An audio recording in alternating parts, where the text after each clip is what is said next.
first aider. Can I help? Yun yung standard na tinuturo ko kanina ha. Uy, sa barko, huwag niyong gagawin yan ha. Baka mamaya nasa barko ka, totoong tao na to, sabi mo, survey the scene. The scene is safe. I found one victim lying on the floor. Walang ganon ha. Kaya lang, sa standard kasi natin, kailangan po natin i-discuss at i-demonstrate yun. Sa totoong buhay, huwag niyong gagawin utang na loob. Ha? Pero ang totoong tao na, no, survey the scene. With action, with feelings. Okay? Hello sir, my name is Jet. I am a trained first aider. Can I help? Okay, kunwari may consent na. Kung meron tayong BSI, isuot mo na. Lapit sa victim, sige, kneel beside the victim, and then tap the face and the shoulders gently, and then you ask the victim, hey, sir, are you okay? Sir, do you hear me? Are you okay? Sir, answer me. Are you okay? The victim is unresponsive. Help! Activate medical assistance. Call the bridge. Inform the senior officer. Dito na. Nakakall ka na. Anong kasunod? ABC. Open up the airway using the head tilt chin lift maneuver. Naalala nyo to? Head tilt chin lift maneuver. Okay, thumb, ilagay po sa chin or sa baba, ibuka ang bibig. Tignan ngayon ang kanyang bibig kung may obstruction. If the airway is clear, walang obstruction, the airway is clear. Ano kasunod ng A? B and C. I-check natin ang B and C using LLF tayo ha. Look, listen, feel. Gano'ng katagal? Let's go! Let's go! 1001, 1002, 1003, 1004, 1005. The victim has negative breathing but has a positive pulse. So meaning the victim is having respiratory arrest. So if the victim is having respiratory arrest, anong dapat gawin mga sir ma'am? You have to apply AR. What's the ratio? 1:5. Ano yung sabihin ng 1:5? One One blow every 5 seconds. Cycle. 24 cycles na tatagal ng 2 minutes. Principle. Starts with a blow, ends with a blow. O eto, ipapakita ko sa inyo kung paano ha. Focus tayo mabuti dito bago nyo isulat. Okay? Tingnan po mabuti. Ang palad, wag pong tatanggalin dito. Kasi pag tinanggal nyo yan, ang airway sarado. Kahit isang taon kang magbububuga dyan, hindi papasok ang hangin, sarado yung airway eh. So make sure, laging tatandaan, naka-open dapat ang kanyang airway. Head tilt chin lift maneuver. Nakuha po? Next, you have to pinch the nose. Ba't kailangan pindutin ang ilong? Para yung hangin na ibibigay mo, hindi makascape or makatakas. Kuha? Okay, ganito sir ma'am. Now, thumb, ilagay po natin sa chin or sa baba kasi ibubuka natin yan. To maximize the airway, to maximize the mouth, baba natin to, ibuka natin. Now, seal your mouth against the victim's lips. Kailangan po silyado ha. Walang tatakas na hangin kagaya po nito. Pero syempre, demonstration lang ito, baka inihintay nyo i-mouth to mouth ko literal. Hindi po mangyayari yun ha, madumi yan eh. Sasabihin ko lang po, blow. Kunwari, yung blow, yun po yung hangin na binigay ko. Okay? Nihintay nyo rin eh, no? Okay. Purumiyan mo ko. Bakule. Okay. Sabihin ko, blow, ha? Okay. Ay, teka muna, sandali. Magkaliwanagan tayo. Huy, sa totoong buhay, pag totoong tao na to, bugahan nyo, ha? Baka mamaya totoong tao na to, sasabihin mo lang, blow. Blow. Gaganunin mo lang. Para malinaw, ha? Bugahan po ninyong utang na loob. Alright? Okay, sige. Ito na siya, ito na siya. Okay, ito na siya. Tingnan mo ha. Blow. Once you blow the mouth, you should see that the chest and abdomen rise up. Ibig sabihin po nun, pumasok po yung hangin na binigay ninyo. Because sometimes when you blow the mouth, hindi umangat yung chest and abdomen, bumalik sa pagmumukha mo yung hangin na binigay mo. Ano pong ibig sabihin nun? May nakabara. Tanggalin nyo po muna yung obstruction na yun. Paano? Finger sweep, finger tongs, abdominal thrust, bahala ka na. Basta importante, clear ang airway. Kuha? Okay, ulitin natin. Pindot, buga. Blow. Once you blow the mouth, dapat makita chest and abdomen, umangat ha. Umangat naman, ibig sabihin pumasok yung hangin. 16%. Anong gagawin kasunod? Eto na siya sir. Pakawalan mo yung ilong. Pulson mo sa liig. Tingin ka sa chest and abdomen, dikit mo tenga mo. Yung siko, lapad. Bakit? Kasi ang barko mo magulong or magalaw. Baka mamaya kaganyan ka, ma-outbalance ka. So yung siko mo, lapag mong ganito. Familiar? Familiar to? Uy, familiar ba to? Hindi kayo familiar dito? Ano to? Yes! LLM. Di ba same position, LLM? Pero ang bilang natin, ganun. Ulitin ko ha. Pindot, buga, blow, pakawalan ng ilong, pulsuan sa liig, tingin sa chest and abdomen, dikit ang tenga. Okay?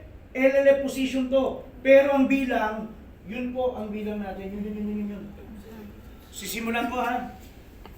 1001, 1002, 1003, 1001. Pindot, buga, blow, pakawalan ng ilong, pulsuan sa liig, tingin sa chest and abdomen, dikit ang tenga. Ayun, continue mo lang.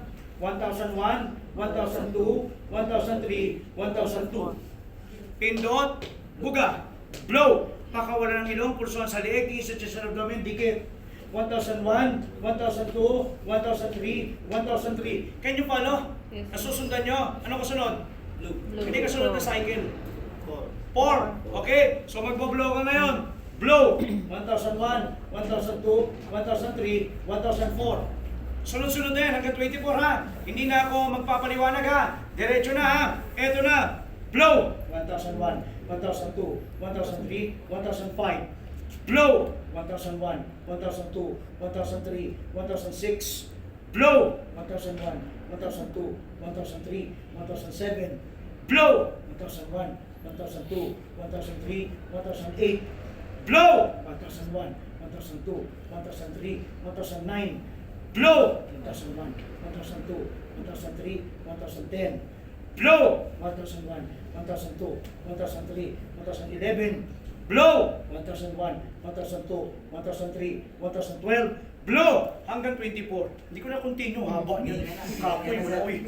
Diba? Ang haba niyan. Ikaw nga, 24. Sige nga. Eh, syempre, hanggang 12 muna. 1 minute lang yon. Pero kung gagawin natin 2 minutes yan, 24 cycles yun. Okay, pagpalagay natin 24. Ito yung 24. Blow! 1001, 1002, 1003, 1023. Blow. 1001, 1002, 1003, 1024. Blow. Yun. Tapos ang 24 cycles. Tanong, natapos ang 24 cycles ng AR, anong gagawin sa kanya ngayon? Don't forget to recheck. Pagka-blow mo, nagkaroon na ng breathing yan. So mag-i-LLM po tayo. Gano'ng katagal? Do it! 1001, 1002, 1003, 1004, 1005. The victim still has no breathing but has a positive pulse. Ang tawag ay, naku, may respiratory arrest yung 24 cycles mo, hindi effective. May respiratory arrest pa rin ang biktima. Anong gagawin mo? AR pa rin. From the top, yes. Good thing, dumating si ma'am. Pagdating ni ma'am, dala-dala to. Sabi ni ma'am, sir, gamitin mo to. Oh, may dala ako para sa'yo. Gamitin mo to. Anong gamitin mo? Gamitin natin. Bakit? Ano ako lang? Dapat dalawa kayo. Kung ikaw lang rescuer mag-isa, paano po ba ito gamitin? Madali lang po. Naalala niyo pa tulis? Kung ikaw lang mag-isa, hawak kay Dax, 3 daliri sa panga, angat mo. Okay? Bugaan mo. 1001, 1002, 1003, 1001. 1001, 1002, 1003, 1002.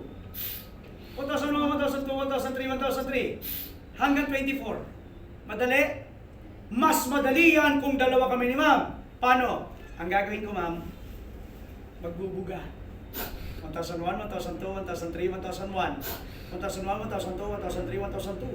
1001, 1002, 1003, 1003. Ganun ang gagawin ko. Ikaw, ang gagawin mo, hawakan mo yung mask, kailangan po madiin. Paano maghawak ng mask kung dalawa ang rescuer? Ito po. Top of the head of the victim, dito ka dapat. Okay? Thumbs, dalawa ha. Thumbs, lagay po sa bandang ilong. Tulad nito. Pointer fingers, lagay po sa bandang baba. Parang laban o bawi lang yan tayo. 3 daliri, lagay po sa panga o sa ating pong jaw. Dikit ang mga palad sa sentido. Siko, lapag sa sahig. Angat ulo.